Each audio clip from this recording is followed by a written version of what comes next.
और hello friends, chapter number 20 में जाइए, एक्सपोर्ट ट्रेड। इसमें सबसे पहले look at the first part which is meaning and definition of export trade. I am just giving you what you need to bracket एकदम shortest possible way में। So bracket open करो। I am showing you the page, 1 minute.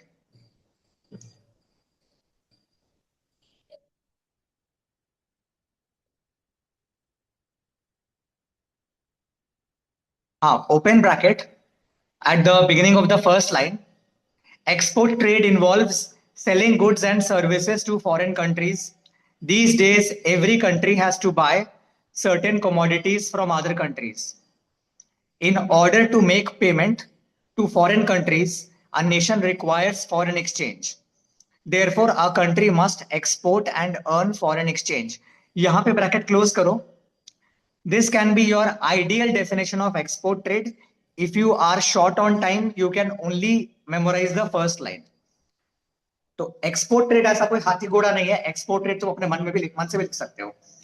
जो next question है वो next page में है, which is the objectives of export trade. So now look at the objectives. The first objective is to sell surplus goods. Again, I'm showing you if you are confused. So look at the first objective, to sell surplus goods. Surplus goods का मतलब है कि हर country के पास surplus या extra goods होता है जो वो सेल करना चाहता है।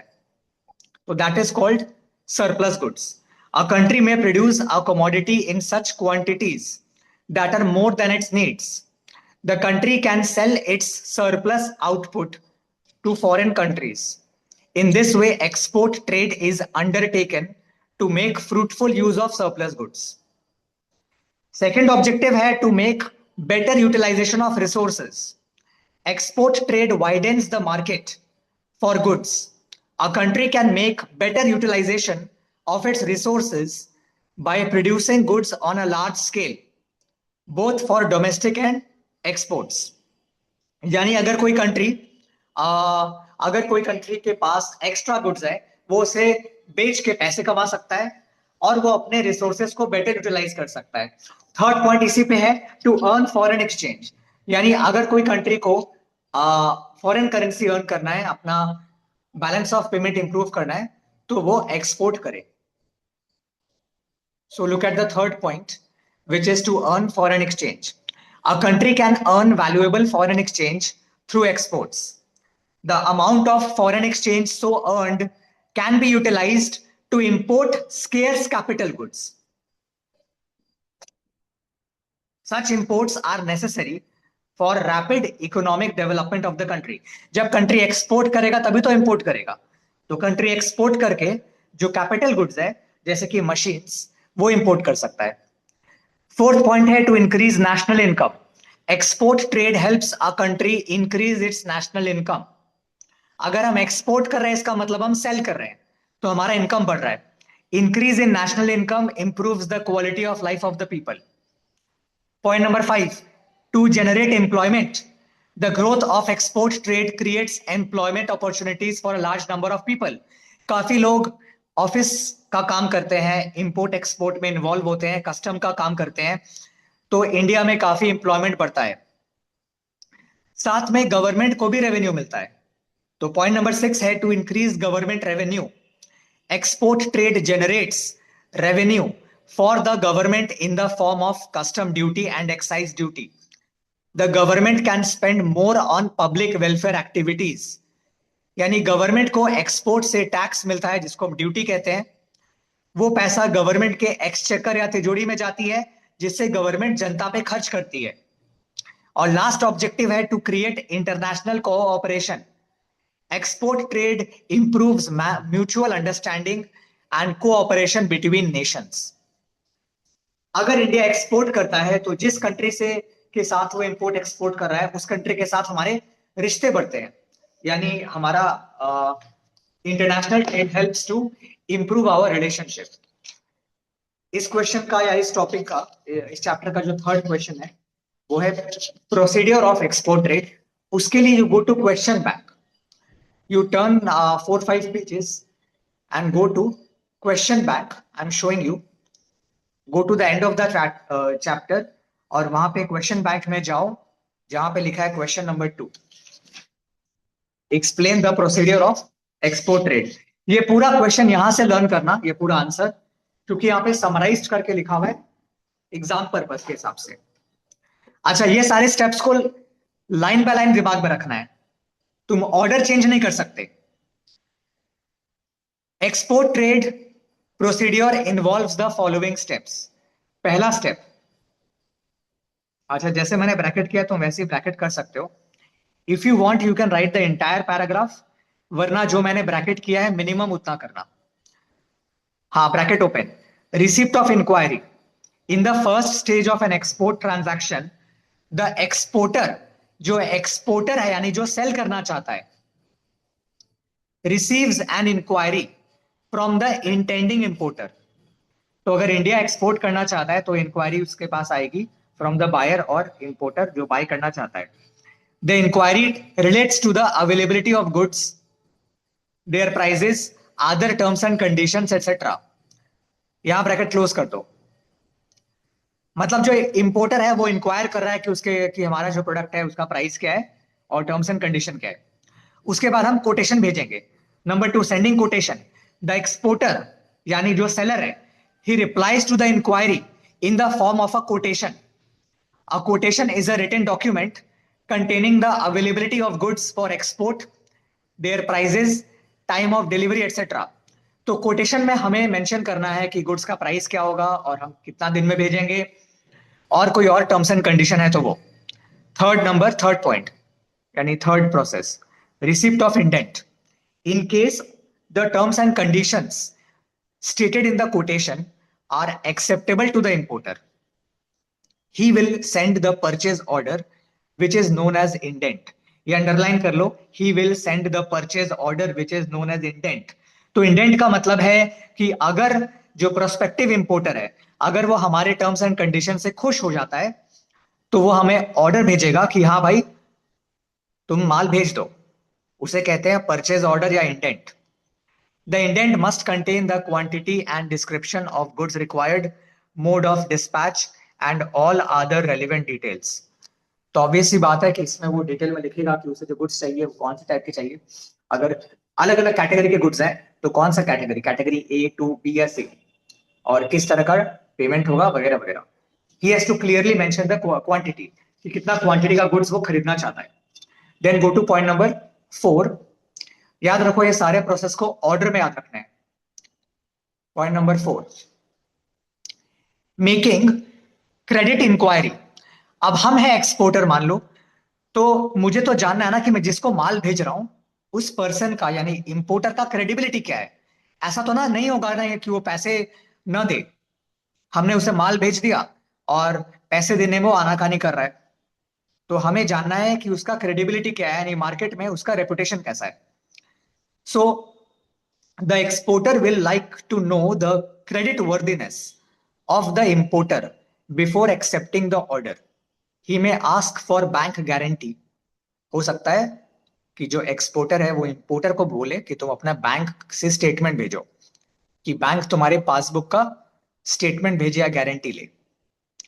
सो he may ask for bank guarantee और ask the importer to open a letter of credit in his favour. Point number 5, obtaining an export licence. तो अगर हम एक्सपोर्ट करना चाहते हैं तो हमें काफी सारे गुड्स के लिए एक लाइसेंस लेनी पड़ेगी, ये 5th पॉइंट है। Certain goods can be exported freely, but if an export license is needed, the exporter will procure means arrange an export license from the concerned authorities। 6th point, अब हमें goods को pack करना है, collecting and packing the goods. यहां पे मैंने जो bracket किया वो ब्रैकेट कर लो, सेकंड लाइन में जाओ, ब्रैकेट ओपन करो। The goods will be properly packed, after packing goods are marked. Marking का मतलब क्या है, marking involves stamping the name of the importer, place of destination, weight etcetera on each package. जैसे तुम्हारे घर में अगर कोई कोरियर आता है तो कोरियर के ऊपर बॉक्स में लिखा रहता है उसके बारे में, तो तुम्हें पैकिंग के ऊपर लिखना है कि इंपोर्टर का नाम क्या है और इस बॉक्स में क्या क्या है, उसका वेट क्या है और ये किस पोर्ट में जाएगा। ये बॉक्स इंपोर्ट होके कौन से पोर्ट में जाएगा यानी डेस्टिनेशन क्या है। फिर पॉइंट नंबर 7 है appointment of forwarding agent. Bracket open करो। द एक्सपोर्टर, अगर मैं एक्सपोर्टर हूं तो मुझे एक एजेंट हायर करना है जिसे कहते हैं forwarding agent. The exporter will appoint a forwarding agent to carry out the formalities of exporting goods. A forwarding agent is an expert in export trade. तो फॉरवर्डिंग एजेंट एक्चुअली कोई मर्चेंट नहीं है, वो सिर्फ एजेंट है जिसे एक्सपोर्ट करने का तजुर्बा है। He has complete knowledge of custom formalities, marine insurance यानी शिपिंग इंश्योरेंस जो समुद्र में लगता है, शिपिंग एटसेट्रा। यहां ब्रैकेट क्लोज करो और बगल में क्वेश्चन लिखो व्हाट इज फॉरवर्डिंग एजेंट। ये क्वेश्चन अलग से भी आता है 2 मार्क के लिए, व्हाट इज फॉरवर्डिंग एजेंट, तो ये पार्ट तुम लिखोगे। Then point number 8, customs formalities, bracket open करो। The forwarding agent will present the export license to customs authorities for verification. He will fill it in shipping bill and export permission form. ये सिर्फ formality है। जो forwarding agent है वो कुछ custom officers का formality भरेगा जिसमें वो एक एक्सपोर्ट परमिशन फॉर्म और शिपिंग बिल को फिल करेगा। यहां तक ब्रैकेट क्लोज कर सकते हो। बगल में क्वेश्चन लिख के रखो what is the shipping bill. अगर अलग से आती है what is the shipping bill तो आगे का जो पार्ट है वो तुम लर्न कर लेना कि shipping bill is a printed form which is available from the custom authorities. The exporter यानी मैं या फिर मेरा agent, forwarding agent, the exporter or his forwarding agent is required to fill in the quantity and value of goods, number of packages, marks, name of the ship by which goods are to be sent, the port of destination, etc. in the shipping bill. तो shipping bill basically वो bill है जिसमें तुम custom authority को जमा ये बता रहे हो कि तुम्हारा माल कहाँ जा रहा है और उसमें कितना, उसका वेट कितना है, क्वांटिटी कितना है, नंबर ऑफ पैकेजेस कितना है, वगैरह वगैरह। 9th पॉइंट है लोडिंग ऑफ गुड्स। अब तुम गुड्स को लोड करोगे यानी शिप के ऊपर गुड्स को लोड करोगे।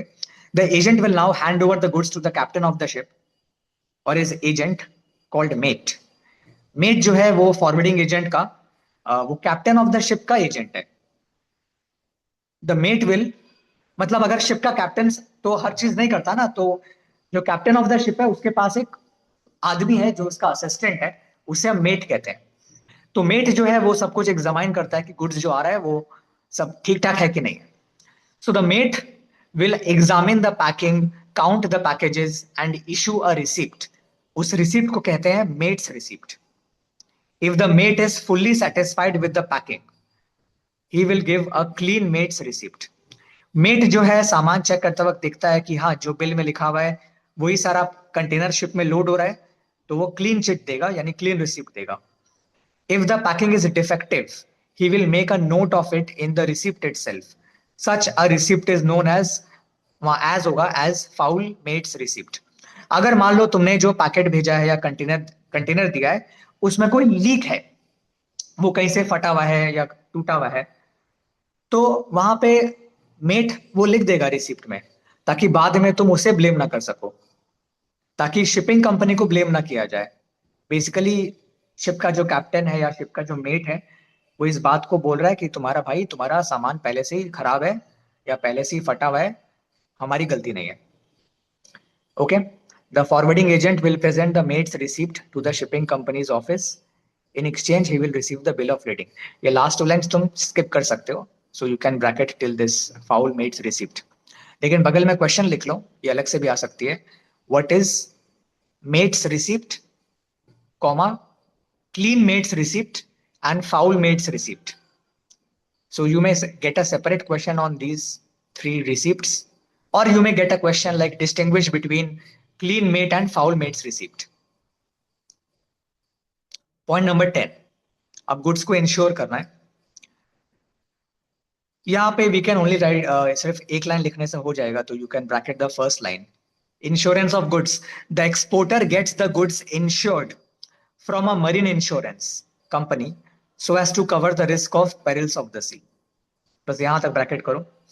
तो जो एक्सपोर्टर है वो गुड्स को इंश्योर करा सकता है ताकि सी में जो भी पेरिल्स हैं, पेरिल्स का मतलब है डेंजर, समुद्र में जो भी डेंजर है जैसे कि कोई स्टॉर्म या फिर सी पायरेट्स या फिर कोई और तरह का नुकसान, वो इंश्योरेंस कंपनी कवर करेगा। पॉइंट नंबर 11 यानी 11th point, preparing export invoice. Now the exporter will prepare invoice of the goods exported। Invoice का मतलब है bill. The export invoice contains the quantity and value of goods, packing and other charges, terms of delivery and payment, etc. बस यहां तक bracket close करो, इतना लिखना काफी है. फिर point number 12, sending documents. Exporter will send all the relevant documents to the exporter including certificate of origin. वो एक्सपोर्टर नहीं, इंपोर्टर होगा. The exporter will send all the relevant documents to the importer including certificate of origin and consular invoice. तो जो exporter है वो importer को जितने भी रेलिवेंट डॉक्यूमेंट्स है वो सब भेजेगा, जिसमें मेन डॉक्यूमेंट है सर्टिफिकेट ऑफ ऑरिजिन, ताकि इंपोर्टर को ये यकीन हो कि वो गुड्स वहीं का है जहां से उसने मंगाया है. And 13th point is securing payment. This is the final step. In the last stage, the exporter will obtain payment from the importer. Payment can be obtained through various methods such as bank draft, telegraphic transfer, foreign bill of exchange, letter of credit, etc. तो bank draft मतलब bank से भेज दिया. Telegraphic transfer आजकल ज्यादा use नहीं होता है. फॉरेन बिल ऑफ एक्सचेंज जो तुमने 11 में अकाउंट्स में बिल ऑफ एक्सचेंज किया है, ये वही है. तुम बिल को बैंक से डिस्काउंट करा सकते हो. लेटर ऑफ क्रेडिट में वो तुम्हें एक क्रेडिट नोट देता है, तुम वो लेटर ऑफ क्रेडिट को बैंक को देके बैंक से पैसा ले सकते हो.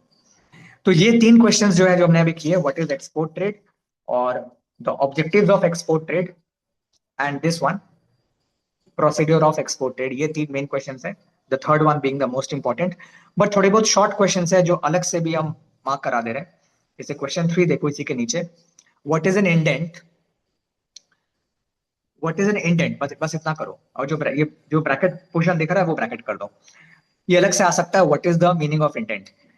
इंडेंट मींस, हमने ये कहा था इंडेंट का मतलब होता है परचेज ऑर्डर बेसिकली. ओके, तो शॉर्ट में याद रखो वो परचेज ऑर्डर को बोलते हैं. Indent means an order used in foreign trade. It is sent by importer to exporter.